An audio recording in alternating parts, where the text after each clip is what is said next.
After a while, Ranvir came back from the washroom and saw that Mahi had made a pillow wall in the middle of the bed. Ranvir narrowed his eyes, looked at Mahi and then sat on the other side of the bed and lay down.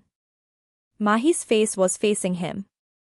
Ranvir said while removing the pillow, "Man, at least we can sleep close to each other, right?" Mahi said with her eyes closed, "No means no." Ranvir got irritated and turned his face to the other side and lay down. The next morning, Ranvir woke up from his phone alarm. He closed his eyes and took his phone from the side table and turned off his alarm. And as soon as he woke up, he felt weight on him. He looked up and saw that Mahi was sleeping peacefully on him. Seeing Mahi sleeping like this, Ranvir started rubbing his forehead while laughing. He combed Mahi's hair and slowly laid her down next to him. Seeing Mahi's face, Ranvir remembered his warning. He smiled and kissed her. But after a while of kissing, Mahi started coughing in her sleep. So Ranvir had to leave her soon. Ranvir covered her well with a blanket and went to the washroom. When Ranvir removed his t-shirt to take a shower, his eyes went to the mark of Mahi's bite on his chest, which had now turned a little purple. As soon as he touched it, he smiled. Ranvir said, "My little wild cat, oh, you are really getting wild." After a while, Ranvir came out with a shower. He saw that Mahi was awake. Mahi looked at Ranvir and took her clothes to the washroom. By the time Mahi came out with a shower, Ranvir was ready. Mahi looked at him and went in front of the dressing table and started drying her hair with a dryer.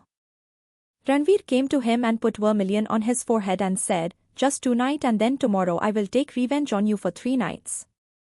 Then he came close to his ear and said, leaving his warm breath on his neck, "I am also completely sure of the account." Saying this, Ranvir gave Mahi a flying kiss in her eyes and went out of the room. Ranvir was sitting at the dining table and having breakfast with the whole family. Looking at Dadi, he had a strange thought in his mind. He said, "Dadi, you gave my wife the idea not to talk to me, right? Now I will get your class from Dadaji." Thinking this, he got a mischievous smile on his lips. Ranvir picked up a slice of bread and said, "Dadi, Rakesh was saying that you had ordered 3 packs of rasgullas yesterday. That too in a secret way." Hearing Ranvir's words, Dadi suddenly got a cough. While drinking water, he looked at his cook Rakesh. Rakesh was looking at Dadi with a pitiful face. As if he was saying, "I didn't tell anyone anything." Then Dadi looked at Dadaji, who was looking at him with his eyes narrowed. Dadaji asked in her melodious voice, "You had a high sugar level last week, right?" Dadiji laughed and said, "I had ordered that for the kids." Then Ruhi said, "But Dadi, you didn't give us anything." Ranvir also said while eating bread and butter, "Yes Dadi, I don't eat sweets anyway." Rudra and Vedant, "You must have not eaten anything, right?" Both nodded in agreement. Now Dadi was expecting Mahi, so she looked at Mahi with hopeful eyes. Mahi narrowed her eyes and looked at Ranvir. Then Ranvir also started looking at her with a devil smile. Mahi said to Dadaji, "Dadaji, I only asked Dadi for rasgulla. Because I like sweets a lot, right?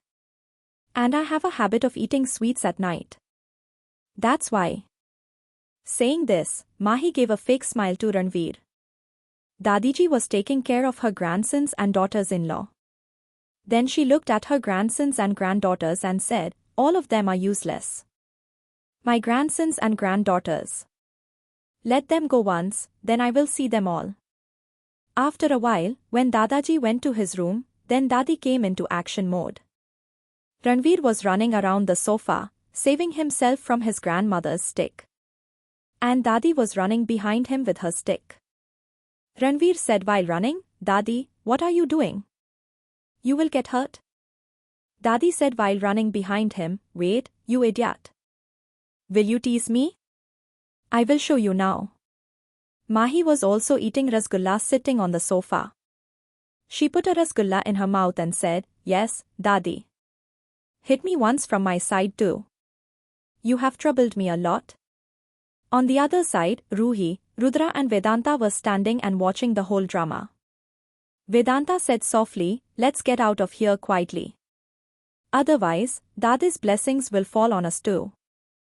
Saying this, the three of them quietly left. Mahi said to Dadi, Dadi, hit me more. Ranvir threatened Mahi and said, Mahi, I will see you later. Mahi said to Dadi, Dadi, see, they are threatening me in front of you. Saying this, Mahi ate one more rasgulla. Dadi said, wait, you idiot. You are scaring the child.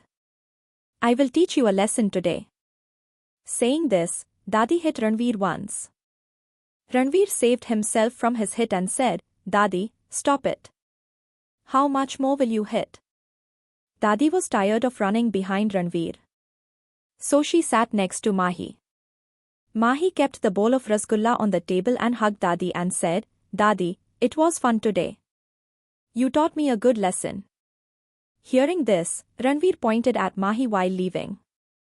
Mahi said, Dadi, they are scaring me again. Dadi looked at Ranvir and said, Ranvir, I won't let you enter the house today if you scare Mahi. Then Dadi said to Mahi, he was the most mischievous since childhood. He has been beaten the most by me. Then Mahi said to Dadi, Dadi, I have told Dadaji that I had ordered those rasgullas. But that doesn't mean that you start eating sweets. You should also take care of your health. So now I will eat all those rasgullas. Saying this, Mahi put another rasgulla in her mouth. Dadi said to Mahi, Mahi, my child, just give me one. Mahi said, okay, I will give you only one. Saying this, she put another rasgulla in Dadi's mouth. Then Priya left her scooter to go to college. But her scooter broke down in the middle of the road. She kicked her scooter and said, Cheater, do you even know that I will be late for college because of you? Priya dragged her to the mechanic's shop and left her there and started waiting for the bus at the bus stop. Then a big black car came in front of her and stopped. When the glass of that car fell down, she ignored the person sitting in it. She was acting as if she had not seen him. Actually, Vedant was in the car. Vedant called him to himself. So he pretended not to hear his voice and started looking at the other side. Vedant said, Are you sitting quietly in the car or should I pick you up and make you sit? Priya thought to herself, Oh God, what if he really does this to Sai?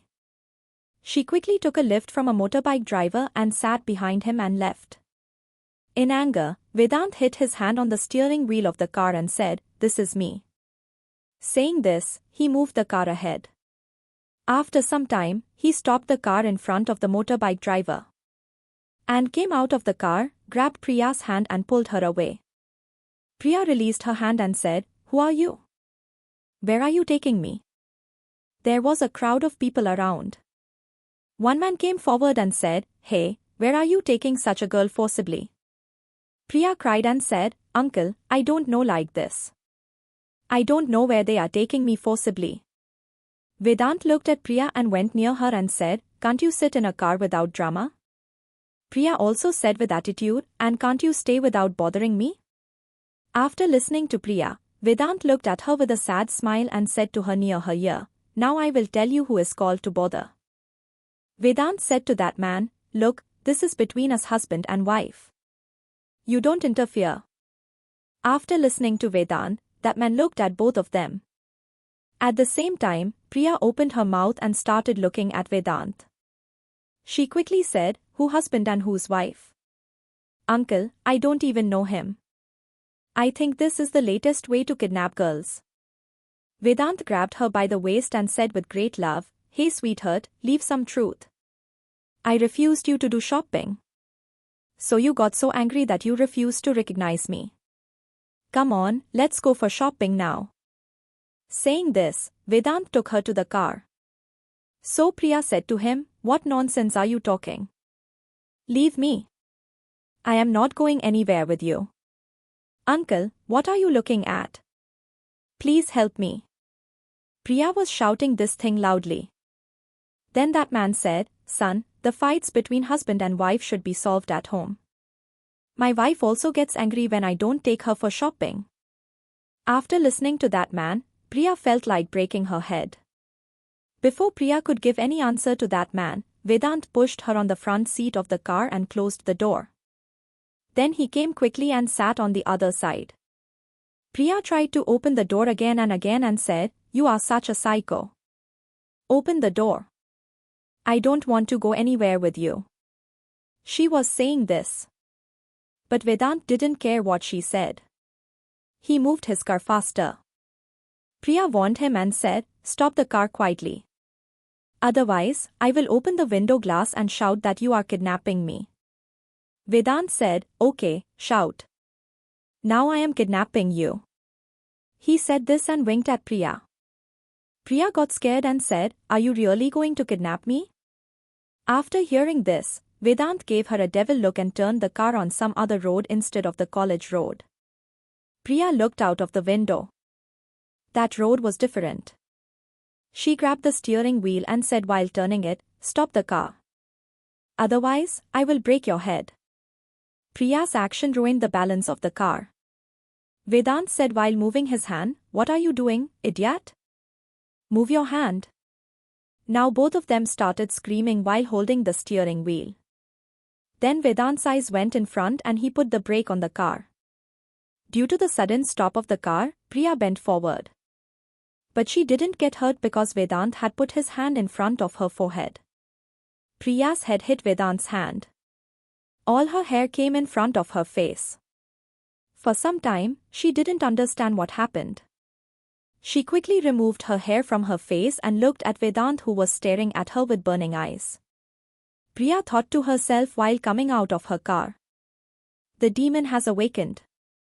He is not going to leave me now. She looked at him with a fake smile and said, "What are you doing? Drive the car properly." Vedant said angrily, "You crazy girl, get out of the car. Someone has hit our car." Saying this, he angrily removed his seat belt and got out of the car. Who had come in front of the car? Where is Vedant taking Priya? Will Vedant punish him for Priya's action? To know more, keep listening to Oh Baby only on Love Pulse Diaries.